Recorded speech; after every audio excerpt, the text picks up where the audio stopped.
નમસ્કાર મિત્રો, સ્વાગત છે આ બધા મિત્રોનો અમારી યુટ્યુબ ચેનલમાં। તો મિત્રો, અશોકભાઈ પટેલ દ્વારા વરસાદના રાઉન્ડને લઈને મોટી આગાહી કરવામાં આવી છે। ખાસ કરીને આજે 29 જુલાઈથી લઈને 3 ઓગસ્ટ સુધી કેવો રહેશે વરસાદી માહોલ, સંપૂર્ણ માહિતી જોઈએ તે પહેલાં જે પણ મિત્રો નવા છે તે ચેનલને સબસ્ક્રાઈબ કરી લેજો।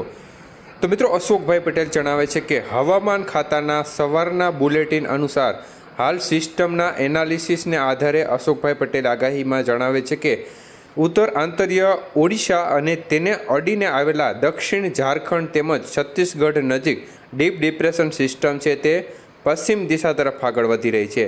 તો આ સિસ્ટમ સક્રિય થવાને કારણે 29 જુલાઈથી 3 ઓગસ્ટ 2026 દરમિયાન સમગ્ર ગુજરાતમાં ચોમાસાની પ્રવૃત્તિમાં જોરદાર વધારો જોવા મળશે।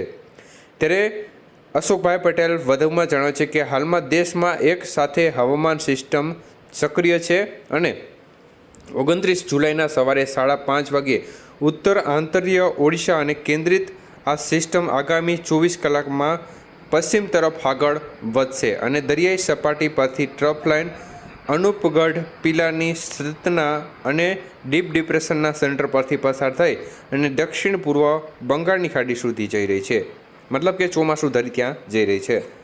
ત્યારે ગુજરાત રિજિયનમાં મુસળધાર શક્યતા વ્યક્ત કરતા અશોકભાઈ પટેલ જણાવે છે કે વરસાદનો રાઉન્ડ 30 તારીખે અથવા તો 31 જુલાઈથી શરૂ થશે અને 2 થી 3 દિવસ સુધી હળવાથી મધ્યમ વરસાદ અને મોટા ભાગના વિસ્તારોમાં ભારે વરસાદ અને આઇસોલેટેડ એટલે કે અમુક સીમિત વિસ્તારોમાં અતિ ભારે વરસાદ પડશે। ગુજરાત રિજિયન એટલે કે ઉત્તર ગુજરાત, મધ્ય ગુજરાત અને પૂર્વ ગુજરાતના ભાગોમાં।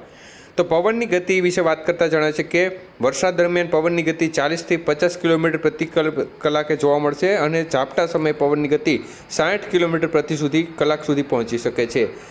ગુજરાત રિજિયનમાં વરસાદની માત્રા વિશે વાત કરતાં જણાવે છે કે 50% વિસ્તારમાં 100 થી 150 મિલીમીટર અને બાકીના 50% વિસ્તારમાં 50 થી 100 મિલીમીટર વરસાદ પડશે, જ્યારે ભારે વરસાદવાળા વિસ્તારમાં 250 મિલીમીટર એટલે કે 10 ઇંચ કરતાં વધુ વરસાદ પડશે। સૌરાષ્ટ્ર કચ્છની વાત કરતાં જણાવે છે કે સૌરાષ્ટ્ર અને કચ્છમાં મુખ્ય વરસાદનો રાઉન્ડ 31 જુલાઈથી શરૂ થશે, જેમાં હળવા મધ્યમથી કેટલાક સ્થળોએ ભારે વરસાદ પડશે। પવનની ગતિ 40 થી 60 કિલોમીટર પ્રતિ કલાકની રહી શકે છે। વરસાદની માત્રા 60% વિસ્તારમાં 35 થી 75 મિલીમીટર અને બાકીના જે 40% વિસ્તારો છે તેમાં 35 મિલીમીટર સુધીના વરસાદની ધારણા છે, જ્યારે અમુક ચોક્કસ વિસ્તાર હશે તેમાં વરસાદની માત્રા 150 મિલીમીટર એટલે કે 6 ઇંચ કરતાં વધુ જોવા મળી શકે છે।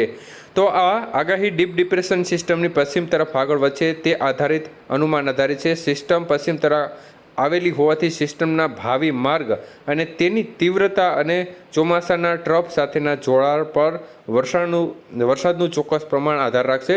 જો સિસ્ટમ માર્ગ અને ગતિમાં ફેરફાર થશે તો વરસાદના સમય અને માત્રામાં ફેરફાર થઈ શકે છે। તો અશોકભાઈ પટેલે ઓલ ઓવર ગુજરાતમાં વરસાદની આગાહી કરી છે। ધન્યવાદ।